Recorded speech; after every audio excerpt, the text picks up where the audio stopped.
Welcome back for part 3 in our series of the D&I Essential Leadership Competencies workshops. Today we will talk about planning. My name is Whitney. I am the Director of Employer Engagement for Talent 2025, but then also the Diversity and Inclusion Officer for Talent. These workshops are brought to you in collaboration between both my organization and then also the Talent Innovation Network of West Michigan.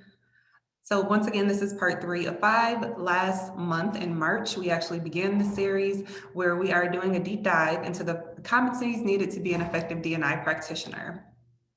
There is time reserved for questions. So throughout various parts in this meeting or this workshop, we'll pause to hear questions from the audience. You'll be able to engage with our panelists, and then you'll be able to ask me questions, of course, as well. So I encourage you to use the chat feature if you have any questions, just so that we can ensure I see them and I can address them in real time.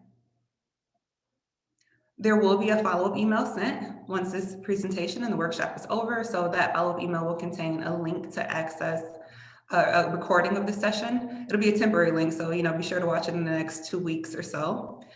Then also any resources that are shared during the session. If you've attended these workshops in the past, you'll know that we talk about specific topics, we share resources, books, certifications, podcasts, movies, things like that. So anything that's shared throughout this workshop, I will kind of collect and aggregate for the group and send out in the follow-up email. Feel free to copy and paste or export the chat if that's easier for you, but I will send out those resources. And then I will also send out a survey. We are striving to continuously improve the way that we deliver these workshops, so your feedback is very valuable. If you do not complete the survey, we'll just assume everything's fine and we'll keep going as is. But if you have any recommendations on how we can make these workshops better for the upcoming months or future sessions, that would be very helpful to us. There's also a few links for you to learn more about our organizations, and then also download a copy of the guidebook if you have not done so already. We have 4 main workshop objectives. Number 1, we want to support the professional development of D&I practitioners. The second thing we want to do is facilitate discussions that lead to the practical application of the content that's shared in the guidebook, and then also during these meetings.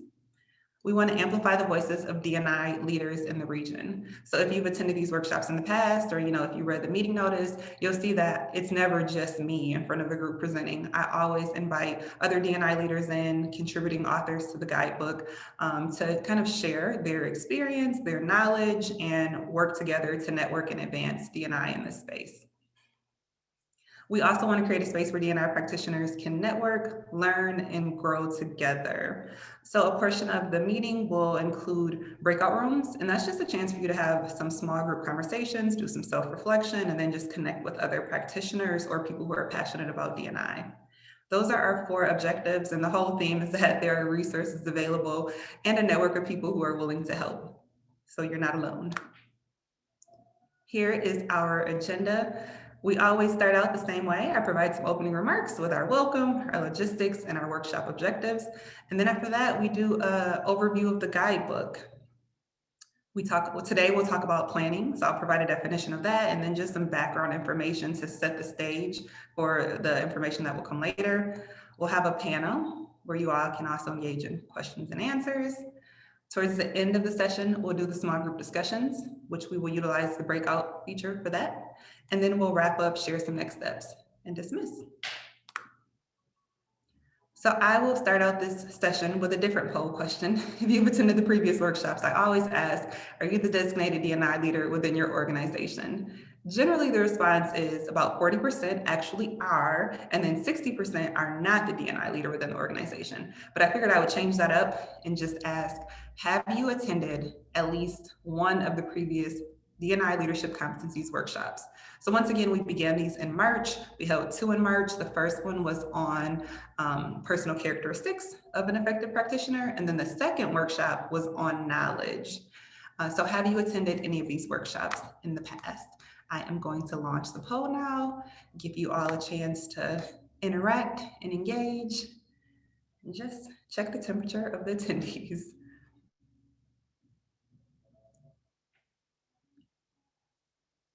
All right, about 23 of the attendees have voted so far. I'll give it a few more seconds if anyone else would like to participate in the poll.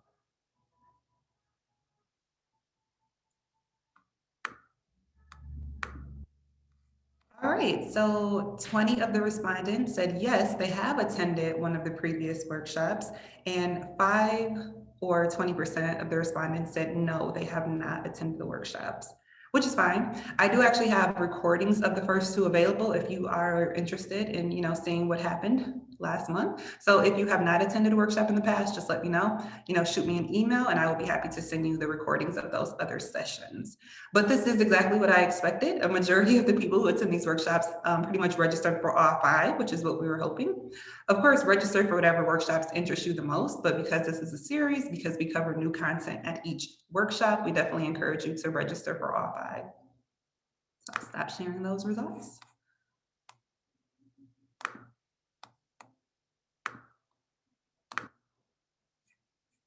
These D&I workshops are all based on a new resource. So it is a D&I guidebook titled 5 Essential Leadership Competencies of an Effective D&I Practitioner. So this is a project that I worked on last year. In the beginning of the year, I spent lots of time researching, reading books, white papers, listening to podcasts and things like that, just to better understand what's needed to be an effective D&I practitioner. And then I also conducted a series of interviews with, I would say, D&I practitioners, leaders, innovators who represent various dimensions of diversity across West Michigan.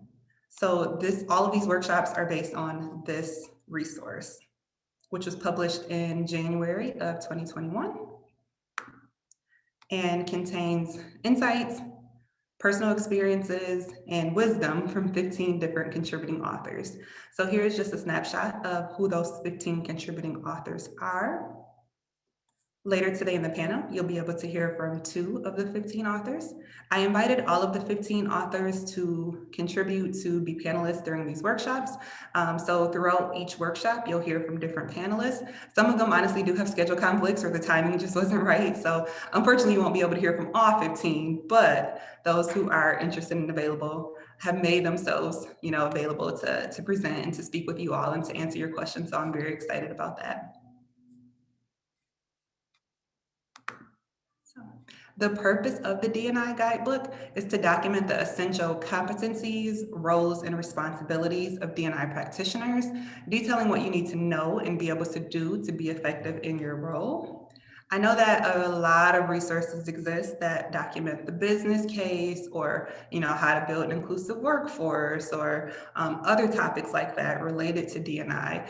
And we did not want to replicate all of the resources that already exist. So this is a very unique project in the sense that there have been a few reports done in this space, but not necessarily any guidebook written. Oftentimes people will begin as a D&I practitioner and not necessarily have a roadmap about how to do their job, or they will kind of be thrown into it and have to figure it out as they go. So the guidebook is really meant to be a starting point for some newer D&I practitioners, but then also a collection of resources and best practices for those who are already working in the space. It could be a training supplement. It could be a reference for leading practices. And then it could also be a resource list, because in the very back of the guidebook, there is an appendix that includes a bunch of things like recommended books, thought leaders in this space, some recommended certification programs and things like that. So if you have not thumbed through the guidebook yet, I highly encourage you to do that.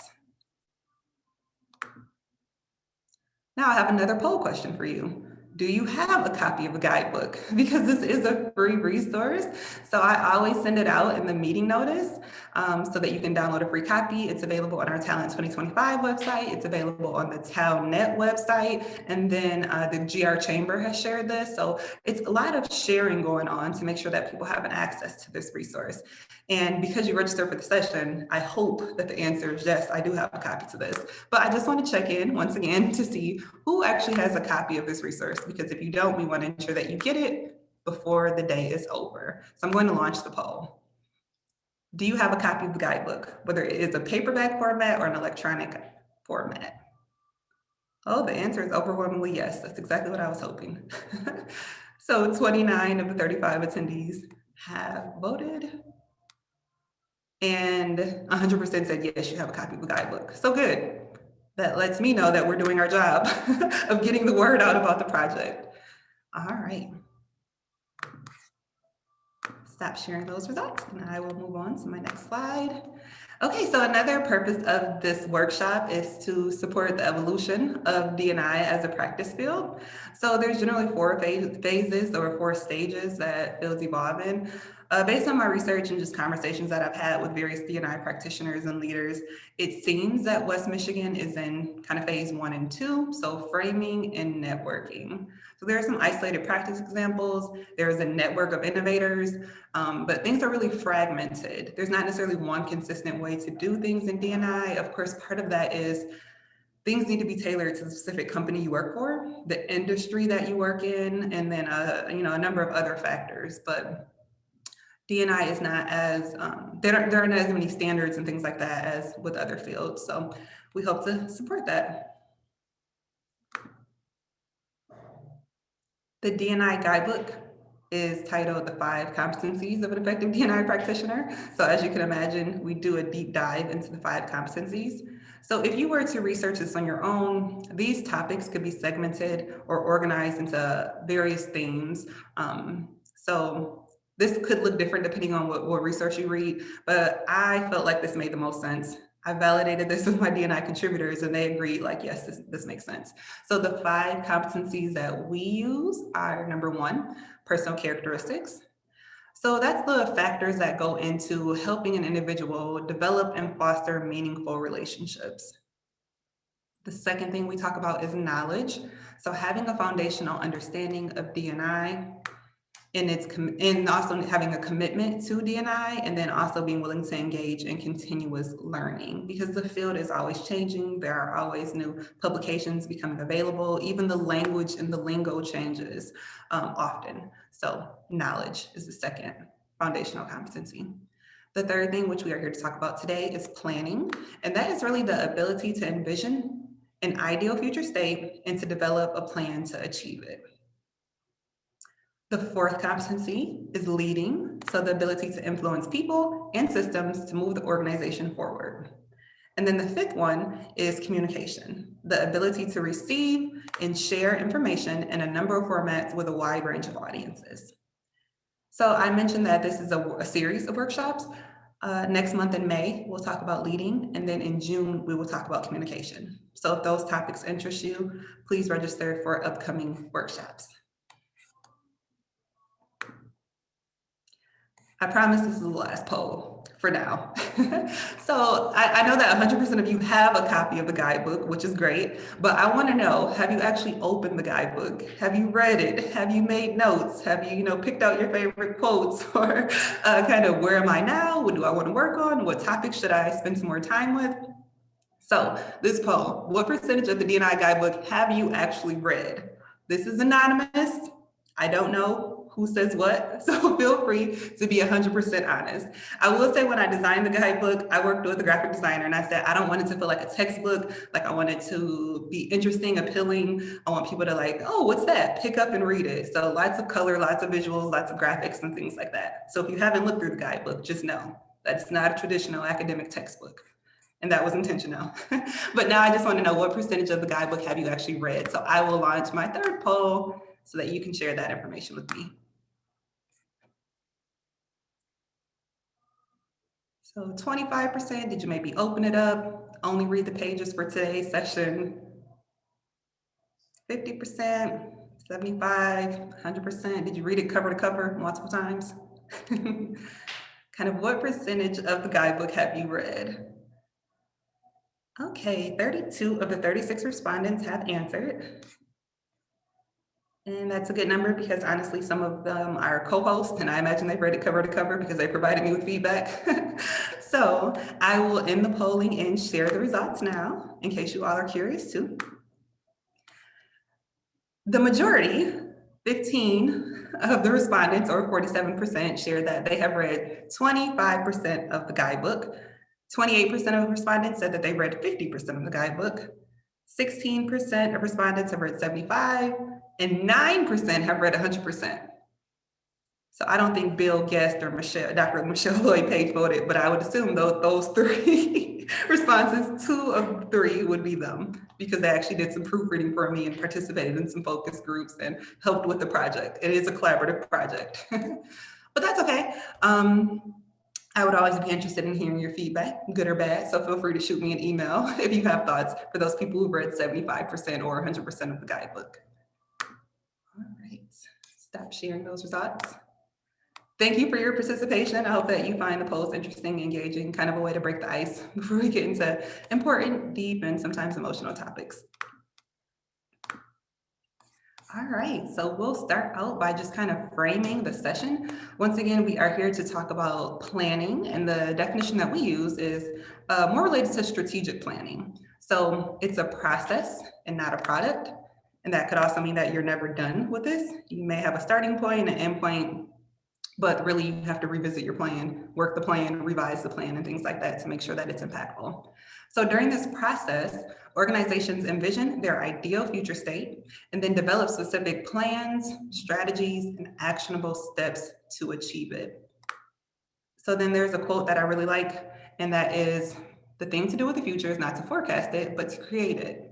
So the objectives of planning should be to design a desirable future state and invent ways to bring it about.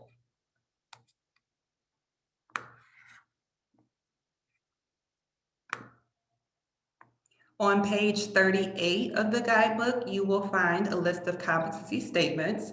So there are a total of 4. I broke them into 2 different chunks just for the sake of the PowerPoint. But if you have a hard copy of the guidebook, feel free to open this to page 38. If you have maybe a second monitor up, thumb through the PDF until you are at page 38 of the guidebook. And we have these 4 statements. So an effective D&I officer should, number 1, use collaborative planning processes to integrate the organization's D&I vision and tactics into the overall strategic plan. So if your company is very new on the D&I journey, maybe you don't even have a D&I vision yet. Your starting point would probably be to create your vision, your idea, where do you want to be in 5 years? But some other like practical real life workplace applications are included on the right-hand side of the PowerPoint here.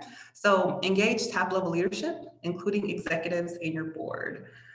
In the past, we've talked about how to do any type of change management, it's really important to engage that top level leadership in your board. So part of that is so that they can be the executive champions, but then part of that is just so that you can gain the access to resources, whether it's financial or personnel, and then support from others within the organization. Understanding the business deeply enough to connect the D&I initiative to core business success, including your growth strategy. So it's hard to come into an organization not knowing anything about the organization and just be a huge advocate for D&I. I would say you definitely need to understand your business, the way it's set up, what your priorities are, and then also the different functions and roles within the organization so that you can make those connections and speak about it and then pretty much do your planning based on what the current state of your organization is. We'll talk about that in just a moment. But then you also want to start with the big picture. So what's the ideal future state? Keep that end goal in mind. And then sometimes it's easier to work backwards. So this is our 5-year plan, but what are we going to do, 4 years, 3 years, year 1 today? What are we going to do? Kind of working backwards with that big picture in mind. Use cross-functional teams. So that is really just about working collaboratively and engaging multiple stakeholders within your organization, because there is this misconception that hiring a D&I officer will solve all of your organizational problems, or we can end racism by hiring a D&I officer, and that's not the case. You need to engage multiple people within your organization, including frontline staff. So every person adds value and every person should be a part of the conversation. Sometimes organizations will also need to hire external D&I consultants and training providers. So it's up to the organization to determine what step they do that at. It could be in the very beginning, like you're like, hey, we have no idea what we're doing, let's hire help. But just the caution with consultants is that it can become expensive. So I would definitely advocate for doing your own research first, using all the free resources and tools first to kind of get started, and then engaging that consultant when you're ready. The second thing an effective D&I officer should be able to do is use data to assess the organization's current state and understand where the organization stands relative to its D&I goals. So it's nearly impossible to create goals if you don't understand your future state. Your current state. In the current state, a lot of people tend to focus on just what do our demographics look like, but it's a lot more than that. So some recommendations are included on the right-hand side. Beyond the workforce demographics, you also have to understand the mindsets of your employees, especially your leadership. You have to kind of do a check-in with your employees and see how satisfied or engaged they are with the work that they're doing in your organization as a whole. If people are leaving your company, it's really important to do exit surveys to figure out why. But then other things like organizational culture, inclusion index, and then whenever possible, disaggregate the data based on demographics. But then a few other things that fall into this bucket, advocating for the implementation of systems, because systems are really needed to track data, analyze data, and then kind of see what the trend lines are. So that could be software, but it could be things as simple as like standardized definitions for how do we define diversity? How do we define inclusion? And then a couple other things, define metrics to create shared accountability, because once again, you cannot place all the burden or all of the accountability for D&I on one person or one department. It has to be integrated. Multiple people have to be held accountable at different levels. You want to be able to display that data, because if you are once again engaging your senior leadership team and executives, you can't necessarily present them with a 30-page report and hope that they will give you the response you want. So normally it's helpful to present that information on some type of D&I scorecard, executive summary, maybe like a 2-page overview. Oh, sorry about that. Oh, my mouse is very sensitive. I need to go backwards. Here we go. So just a few things to kind of get you started there. I will now advance to the next slide to talk about number 3. So an effective D&I officer should also be able to design, implement, manage internal D&I programs and initiatives as needed. So this starts with, I would say, employee recruitment and selection to increase diversity, but then there's a number of other things included too. So you have to consider your new hires and onboarding. And just remember that onboarding starts before the employee is actually joining your company, and it doesn't end when the new hire paperwork is filled out. Onboarding could last, a year or two into the employee working for your organization. You want to establish and elevate opportunities to pretty much develop and retain your employees. So some of the things that have been most effective in retaining staff include mentorship, sponsorship, and career pathing.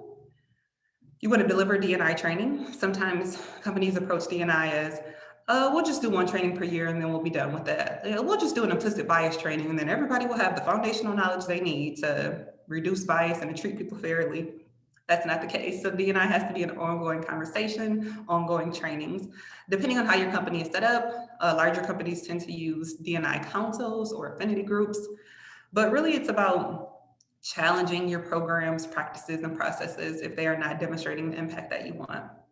And then this could also involve engaging with external and community stakeholders, whether that's a customer or a group that you serve in some other capacity. So the 4th thing a D&I officer needs to be able to do is to create a culture, create this shared D&I culture across your organization.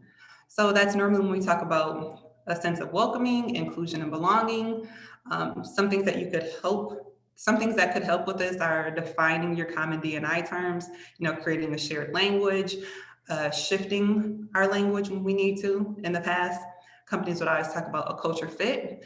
One of the newer ways to describe this is a culture add. So what are we missing from our culture? If we hire this person, what could they add to our culture? And then another thing is reviewing your benefits and compensation packages to include non-traditional benefits. So just a few things I included here are things like flexible work schedules, work from home options. Yeah, I wrote this honestly before COVID is what it is, where so many jobs have transitioned to just being 100% remote work. But it's still important when you talk about inclusion and different lifestyles that people are living. All right. So on Guidebook page number 19, something else that I think is really important when you talk about planning is this Dni Impact Model. So this is something that I actually came up with on my own after just reading so many books and research. And I think it's important to remember that people are a big part of your organization, of your culture, of your company's success. But you also have to remember the processes, policies, and procedures that oftentimes bias exists within those. And sometimes those come with the company. So I know you all heard, this is how we've always done things, but just because you've always done it that way doesn't mean that it's the most effective way to do things or the most equitable way to do things. So just really be intentional about reviewing processes, policies, and procedures as well in order to get those outcomes that you may desire.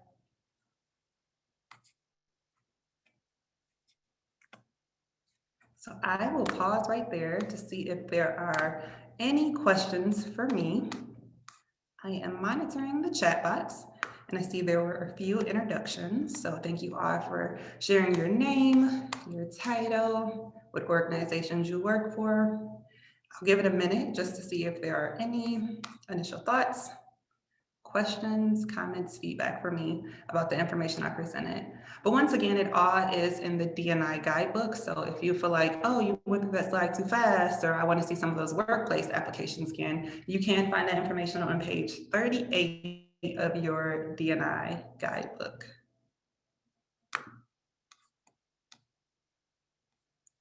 I don't think that there are any questions, but I know sometimes it takes a minute to, open your chat feature and navigate that. So, all right. Now I will transition over to the next part of the agenda, which is the panel. In the meeting notice, I shared that we'd have two panelists today, Robyn Afrik, who is the Director of Diversity, Equity, and Inclusion for Ottawa County, and then also Dr. Michelle Loyd-Paige, who is the Executive Associate to the President for Diversity and Inclusion at Calvin University. So these are our two guidebook contributors who are also D&I leaders who have tons of experience, wisdom, and insights that they agreed to share with you all today. Robyn actually had another commitment right before. I'm not sure if she's on the call. I haven't seen her join the call yet. Oh, she is there. Whitney. Thank you. I was just searching my participant list. Yay, thank you, Robyn. Perfect timing. Yes. She's been here the whole time. Thank you. I'm over, multitasking, one woman show, managing the waiting room, doing my spiel, and monitoring the chat box. So yay, thank you, Robyn. I'm so happy you made it. She ran literally from one meeting to another and still made it here. So you all should feel very honored that she joined us. But for the panel portion, I always start out by just asking the panelists to introduce themselves. So for those of you who joined our March sessions, it may sound very familiar to you, which is okay. But then for the newer attendees, I just always like to give you a little bit of background on the panelists so that you know kind of their perspective and where they're coming from. So I am going to stop sharing my presentation so that you can actually see our featured speakers and our panelists. I'm going to encourage the audience to utilize the chat feature. So please enter your questions for the panelists into the chat feature. If you want to ask something in confidence, then you can definitely send it to me in a direct message, and I will be sure to raise it to the group without sharing your name or your company or any identifying information. But I am going to start out the panel by just having each panelist briefly introduce themselves. So, maybe like a 1 to 2 minute introduction about who you are, how you got started in D&I. So I am going to stop sharing my screen, and I am going to start with Dr. Michelle Loyd-Paige for the introductions. Well, hello, I am Michelle Loyd-Paige, and I serve as the Executive Associate to the President for Diversity and Inclusion at Calvin University. I've been in this role for 6 years. Previous to that, I was the Dean for Multicultural Affairs for about 9 years at Calvin. And then before that, I was a professor of sociology for about, 20 years or so in that role. So, and as a professor of sociology, I often taught a class that was called Diversity and Inclusion in North America. So I've been teaching about this subject for a while. And then there's my own personal lived experience.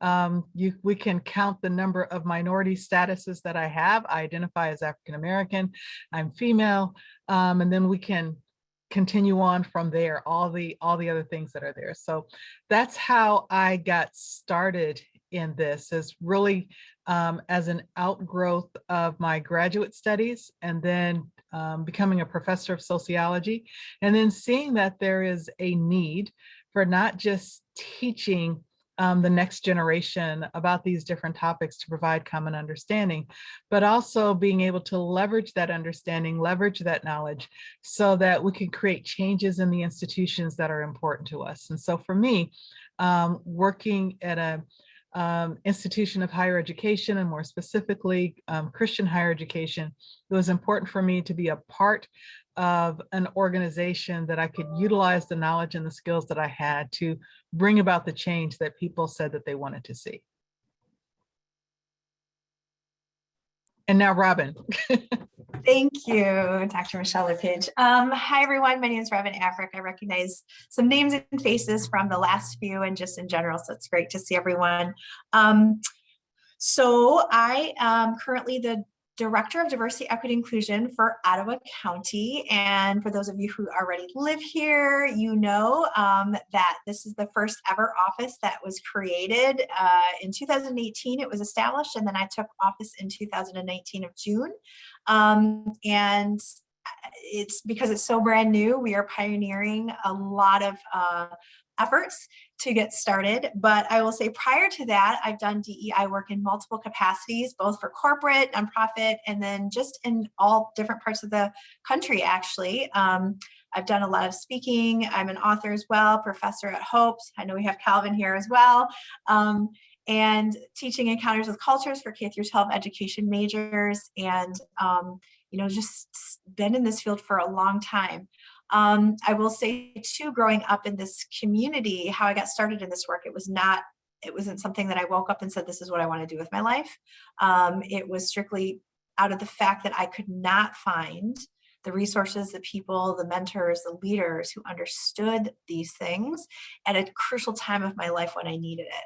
And so that put me on a quest to try to figure this stuff out while going down what I call a traditional education, get a 9-to-5 job, get a profession. DEI was not a part of those topics. And it wasn't until I was able to find that sweet intersection of understanding, right, that I could and am and needed in different places. It's now finally merged into this. So that's what I'll say for intro. Perfect. Thank you for those introductions, and thank you both for being here again. My first question for the panelists. For a company just getting started in D&I, how might they develop a business case? So this is one of the questions that has come up in previous workshops. I know that there are a few books and resources available. We understand that it's different for every organization, depending on what their priorities are, what their business needs are. But do you have any recommendations for a company who's just getting started on how they might develop their business case? Yeah, I'll jump in. I think the first place to start is to know your why. Why do you want to do this work? I have been known to say that if you don't know why you're doing this, or if the only thing that you can think of is because everybody else is doing it, we need a chief diversity officer because our competition has one, or it seems like it's the thing to do. If that's it, then why bother? Because it's a whole lot of work. And as you said earlier, Whitney, just hiring someone to fill a director of diversity position or vice president of diversity position, that's not necessarily going to change anything. And in fact, it could do more harm than you intend to do if you don't know your why. So understanding why is this important to your organization, to your company? Why is diversity and inclusion important? And then to really think about what's your intrinsic motivation? What is at your core? What's internal to your organization's values, mission, goals, beliefs that are really driving this? Can you tie it to the mission of your organization? And then also understand that there is some extrinsic motivation to this as well. So what do you gain if you do this?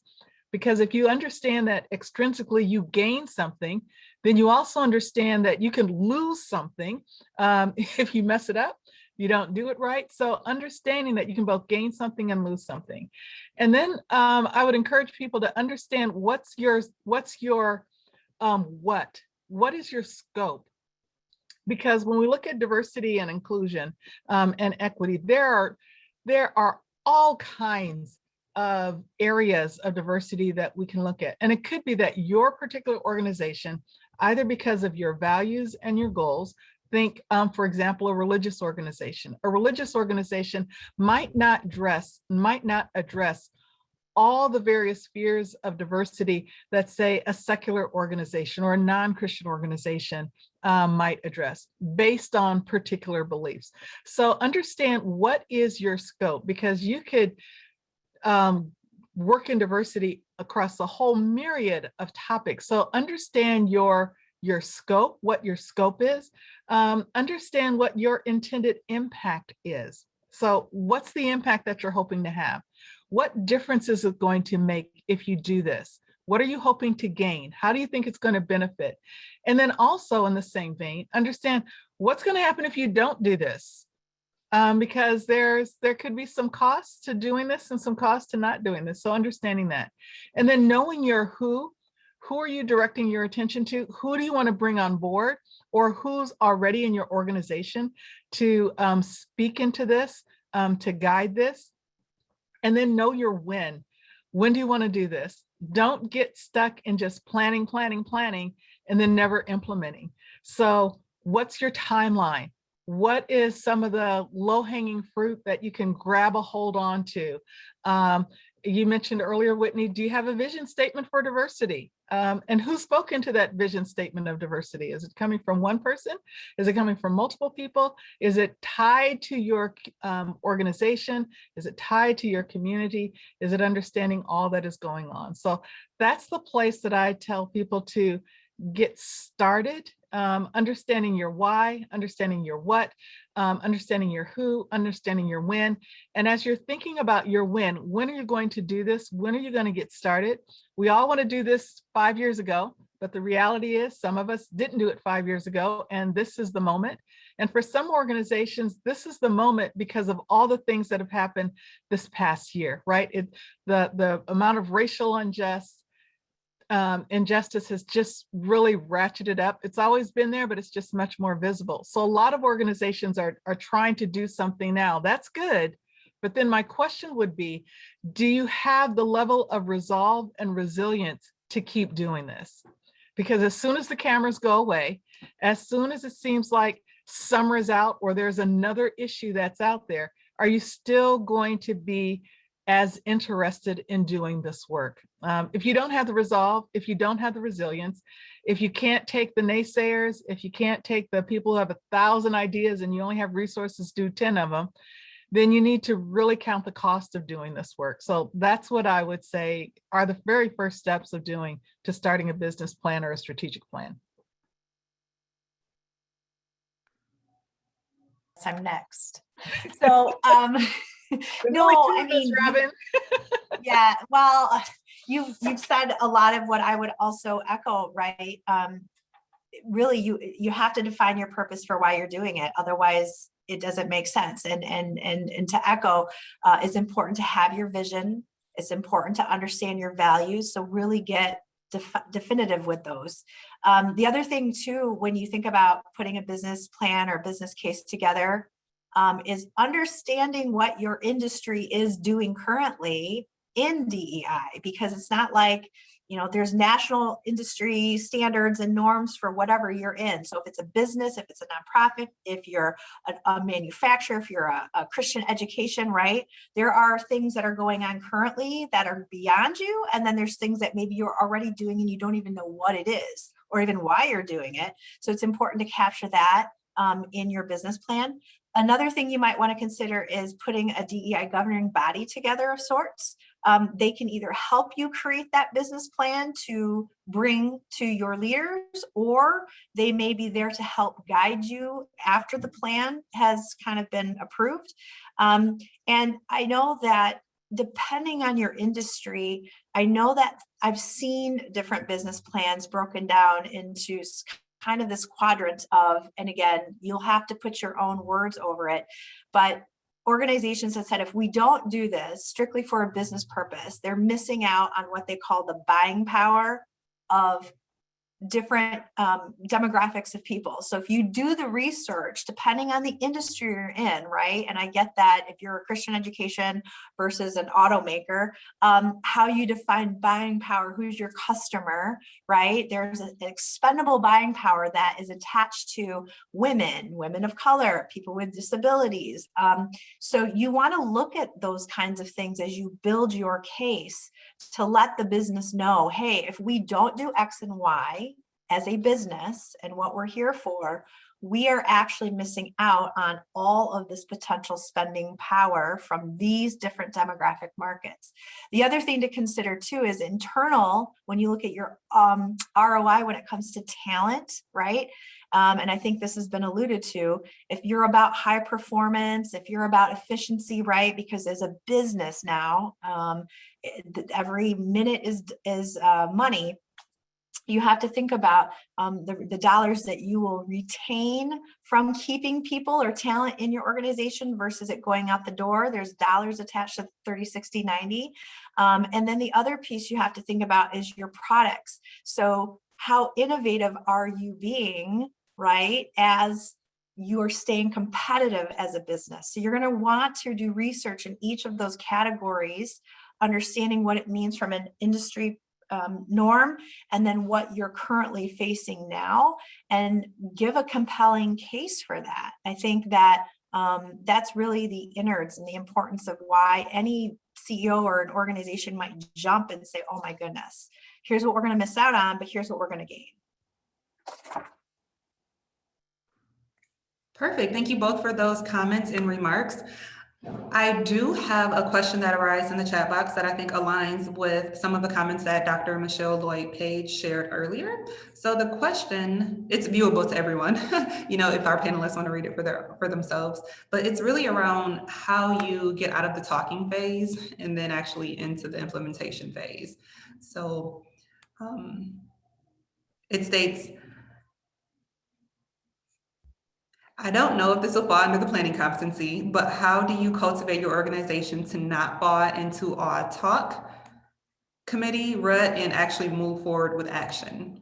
Do you have any recommendations on that? Because I feel like some of your comments directly align with that. So I know we're talking about planning now, and I know that next session in May, we'll talk about actually leading and how to do these things, but do you have maybe a quick response for this question? Well, you know, one of the things that has helped me is that diversity and inclusion is built into our overall university strategic plan, as well as I have a strategic plan that I'm working through, an action plan for my work as well. But because it's built into the university strategic plan, we're always checking in every cabinet meeting, which is about every week that we have, about how much progress are we making on all of the goals within the strategic plan. We give quarterly updates. And so so that is how we generate traction. It can't be just words, because it's a part of our strategic plan. It's a part of what it means to be inclusively excellent as an academic institution. And so that's one way.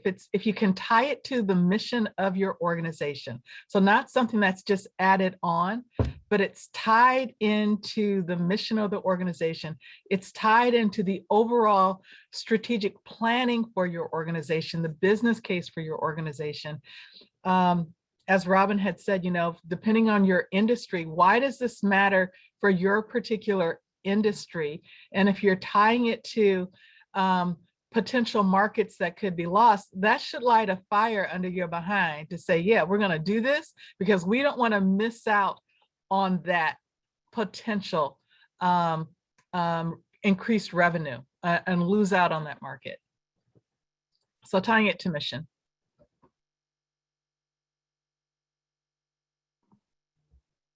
Another thing too, can I just add this? And I thought about this. When you do find, and you know, Dr. Michelle Loyd-Paige, you can speak to this too, as you do figure out what your whys and whats are, I've seen governance bodies then put together actual action plans where they assign individuals within their organization specific roles and what they have to get done and by when. And yes, it is important to have it embedded for sure. There's no doubt. I mean, I think once it becomes a part of the culture and this is just what you do and be, you'll start seeing some of those outcomes. But if you're starting out brand new, it's like training somebody to do a new habit over and over and over until the organization can finally get it as a part of their DNA, or that group is assigned to help move whatever those outcomes and things are that you're trying to do into the current DNA so that it can become a part of every day. Perfect. Thank you for those responses. I do have another question that's related to planning. The question is, are there fundamental differences in planning for government entities than private businesses? So if there's a different approach when you're working with community versus local residents. I wondered if Robyn may want to take a moment and respond to that, just given that you worked for both a for-profit organization such as Meyer, then you're also now leading D&I for a government organization. But of course, show Loyd-Paige, jump in. No, that's great. And I would say, so when I think about, well, obviously I'm in county government, and I know that there's city, townships, municipalities, villages, right, that also fall under the structure of government. But what's interesting is in our organization as a county, we are decentralized. And so in corporate, usually, yes, you have different departments, but there's still this interesting centralization that they all have to answer up to.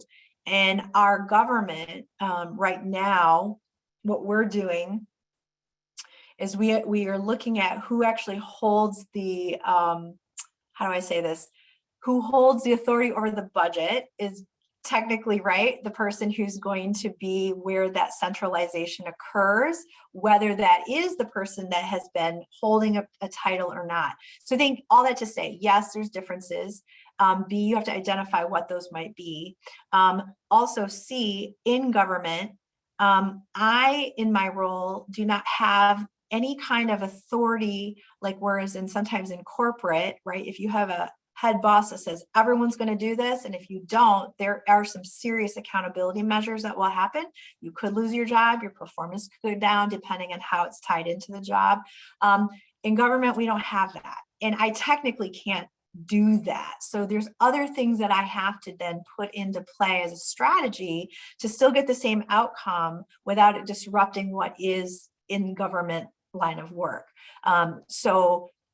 Whether that is tying it to the current value set and adding on some type of a positive behavior, right? I have to look at those reward systems or mechanisms differently.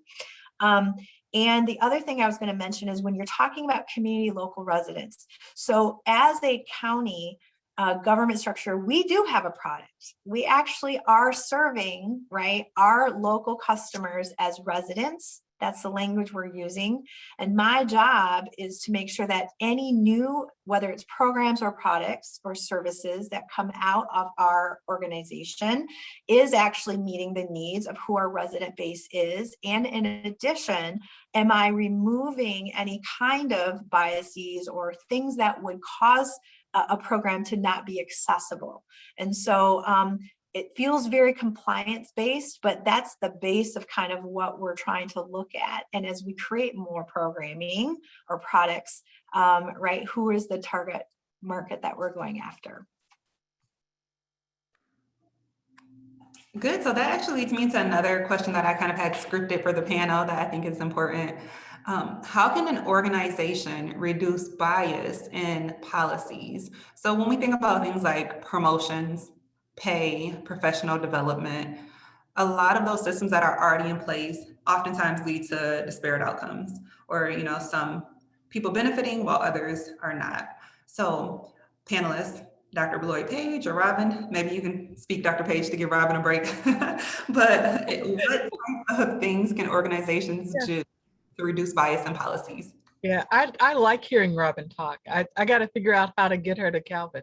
So here we go. So, what an organization can do, it starts with reviewing your policies that you have in place.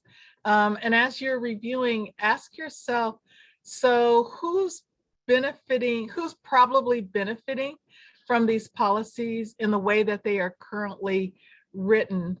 Whose needs are being met?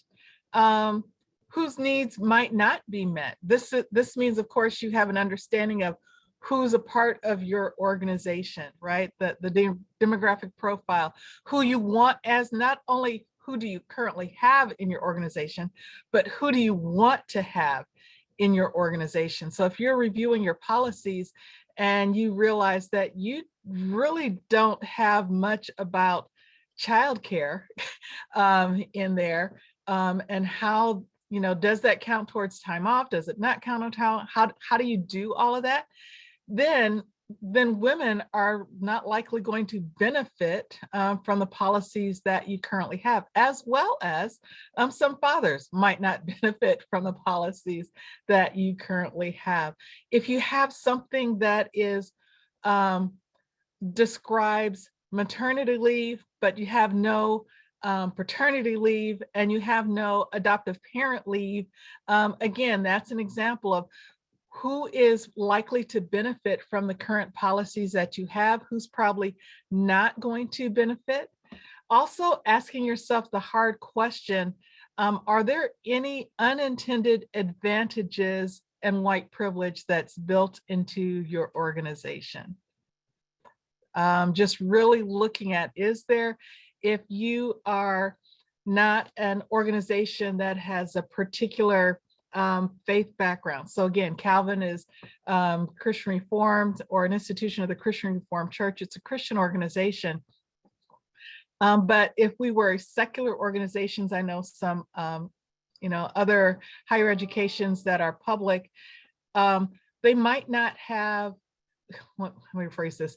They might have holiday observances that are more than just Christian observances, right? So our holidays are Christian observances.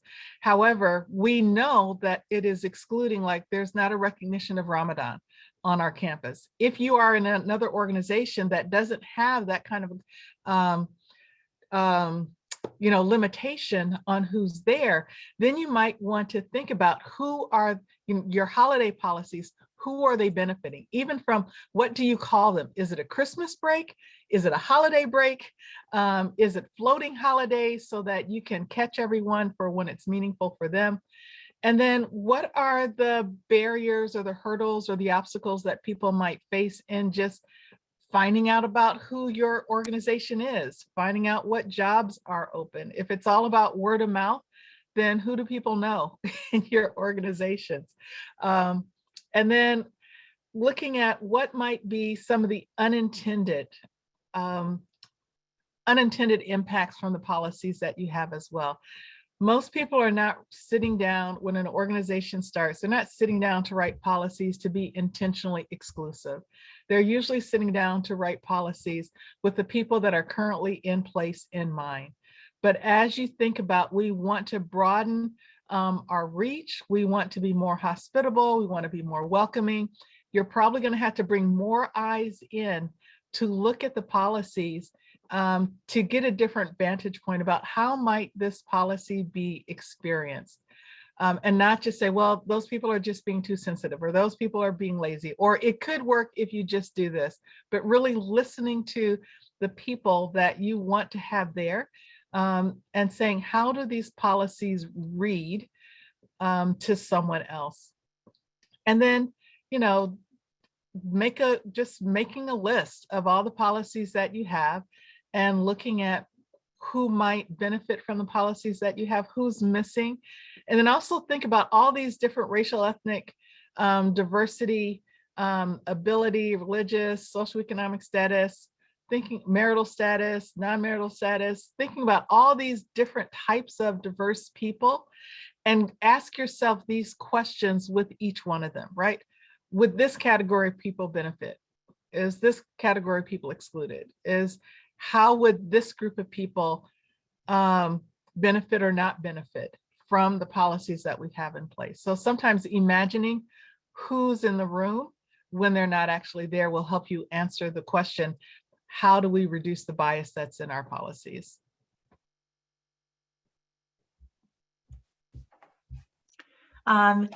To add on to that real quick, our office was tasked with actually doing this work of removing implicit bias from our policies, procedures, programs, and decision-making. And so what we have found is there actually is a toolkit that has been created, or a template that you can customize. And I will share some of those links with Whitney. And our office was able to put together what we call a racial equity toolkit, knowing, of course, right, there's more than just race. But again, it kind of goes back to what Dr. Michelle Loyd-Paige alluded to. It's really asking those honest questions of who is this actually serving? Who are you centering, right? And it, like she said, it may not have been intentional. It's what's the default and who was in the room. So it leads you through a process, a very specific process, questioning what and where and how and who, and then even looking at things like budget, because that is important to understand where those resources have come from and who it's going to, majority. And then how do you tie that to a plan? So I don't know if that answered your question, Whitney, actually, to question 2. And that also, I know in corporate settings, that may not be the preferred method. So just recognizing that. All right.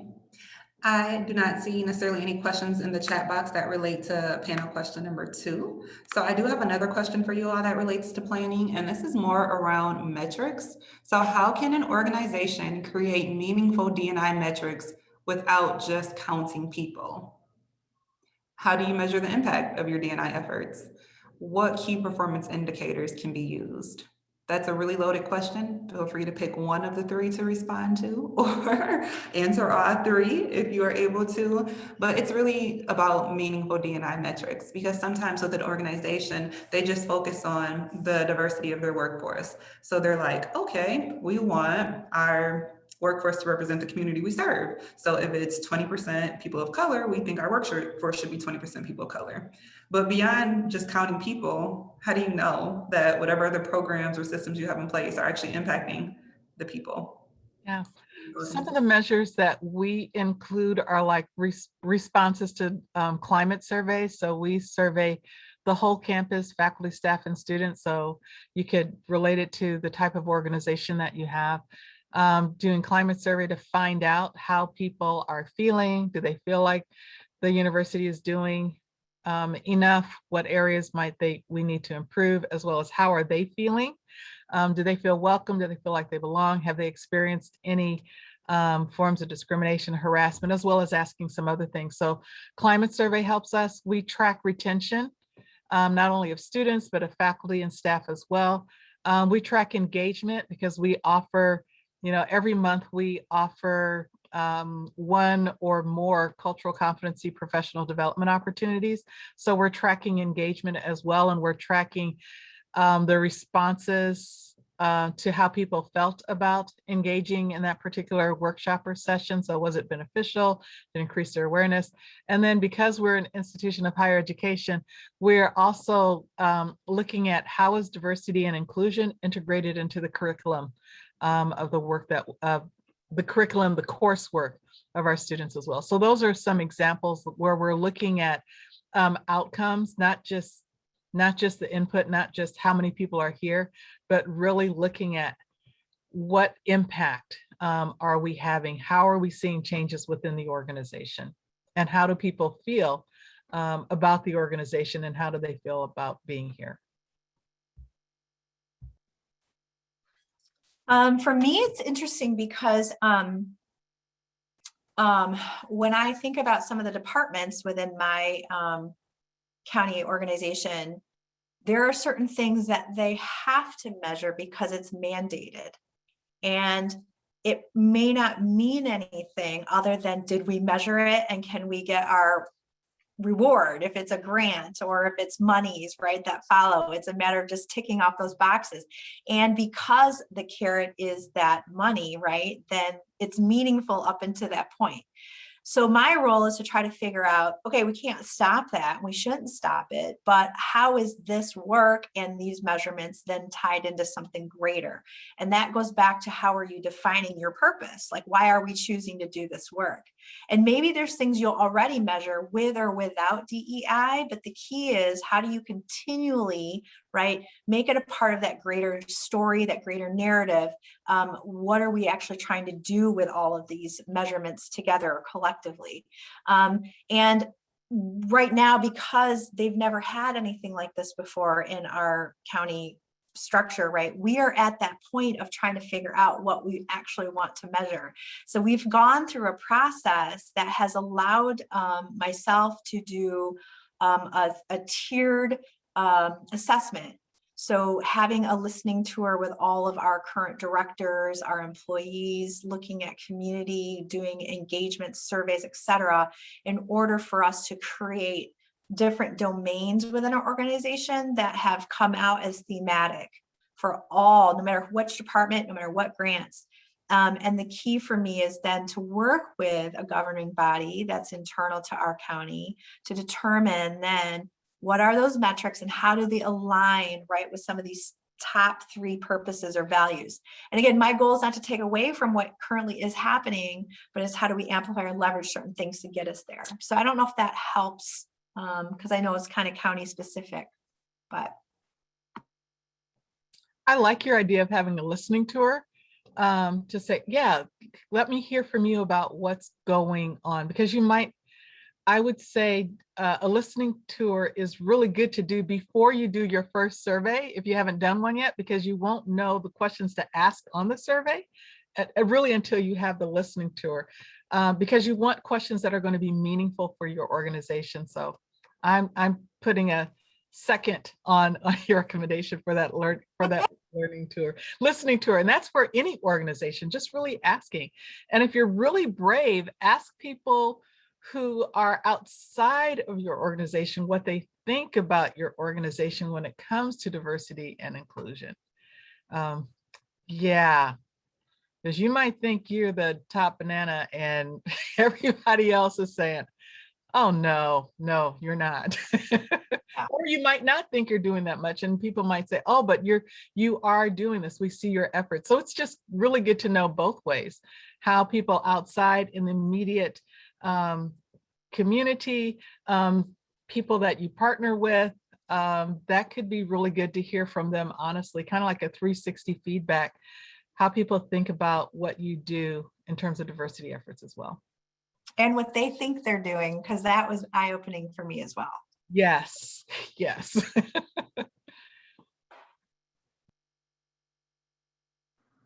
All right, if you have any questions for the panelists, I encourage you to continue to add those in the chat box. There is a question that came in related to planning. When you talk about planning your D&I person's title, or the name of your D&I department, diversity, equity, inclusion, belonging, how does an organization determine what they should call their department or their person, or even some of their initiatives? I think some of what you all said earlier is very applicable to this question. You have to understand your why, what you want to accomplish, what impact you want to have. But do you have any thoughts around what companies should be working on as far as diversity, inclusion, belonging, equity, like how you name your initiatives or your person, things like that? Whatever you start with, it's going to be obsolete in 2 months anyway. I mean, it is just always changing. And I wouldn't get so hung up on what are you going to call it, get more hung up on the work that you're actually going to do.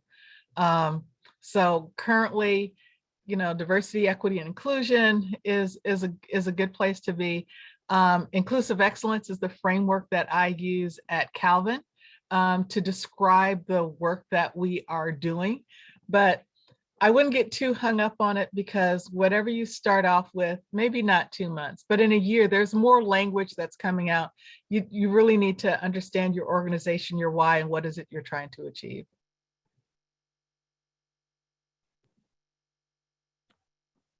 I'll just quickly say, I agree that things do change. I've been in organizations or worked with organizations where they start out with D&I, or it goes to I and D, the order matters of the L and the P and the Qs, right? But I will say though, if you are starting out new, I do encourage you though to have those conversations about how you are defining DEI at the base level, because you could get leaders coming into certain tables making decisions on things and they're thinking diversity is strictly race, whereas another person might say, well, what about LGBTQ, disabilities, intersectionality? And then what ends up happening is there's some challenge there when it comes to who has the real decision-making power and who's it serving. So yeah, I would just say it is good to still have those conversations, knowing that it can change given how you work that process. Yeah. Perfect. Now that is really bringing us towards the end of our panel discussion and our Q&A. I do not see any additional questions in the chat box, so I would like to move into the final wrap-up question for the panel. We talk a lot about inclusion, belonging, things like that in the workplace. So what are your top 2 recommendations for employers who are seeking to create that culture of welcoming, belonging, and inclusion? What top 2 things would you recommend? Like tactical things that they could actually implement today if they chose to. Oh, well, you had to add the things they could do today. I would say one of the things that they could start doing today is to know your why. Really push yourself hard to understand your why. Why do you want to do this work? Why is this going to matter for your organization? Is it a good thing to do? Yes, I think it's imperative. But why I think it's imperative for my organization might not be the same reasons you think it's imperative for your organization. So really understand that, because this is hard work. You're going to experience challenges. And if you don't have a strong why, it's going to be very tempting to say, forget it. This is too hard.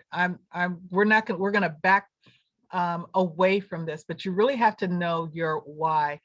The second thing that I would say is don't stop at diversity. Don't stop at just composition, just a goal of, well, we want 25% of our staff or 25% of our product line or 25% of our market to be diverse.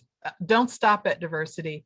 If you're going to do the hard work, especially of diversifying your staff, then continue to go on to get to inclusion, which is to bring in those voices, to leverage those voices that you have brought in that count as diversity for you. And then don't stop at inclusion, move on to equity as well, because you want it to be a place where it is welcoming, belonging, where people have a sense that this matters. So continue on, don't stop at just, well, we hired this person, so we're done. We don't have anything to worry about. When you hire in diverse talent, your work is just beginning. And if you don't do the hard work around inclusion to making sure that there's a culture of welcoming and belonging, you're going to lose the talent that you work so hard to bring in. So those are my 2 things. So 2 things for employers or employees, I guess. I guess I'll go back to, there's a woman by the name of Dr. Darnisa Monte. She actually has a definition for belonging, and it's really fascinating because what she says about belonging is that it's an ongoing culture that's created to have people feel welcome across all differences. But it's fascinating because she calls out 4 areas in which it's manifested. The first is in relationships. The second is in conversation, so what you're talking or not talking about. The third is in written word, and the fourth is going to be physical space.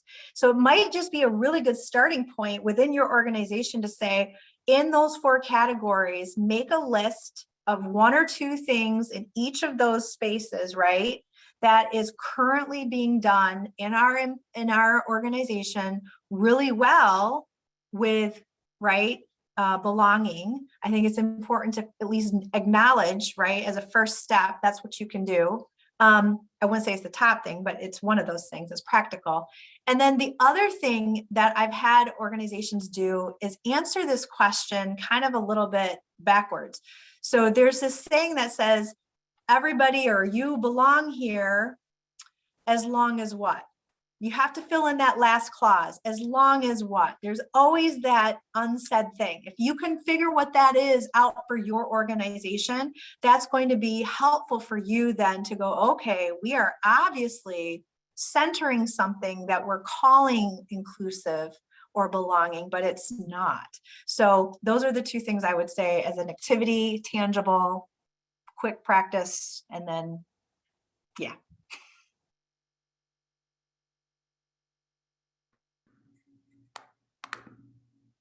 All right, sounds good. So at this point, I am going to stop the video recording portion of the workshop because we are going to wrap up the panel and then transition into breakout rooms.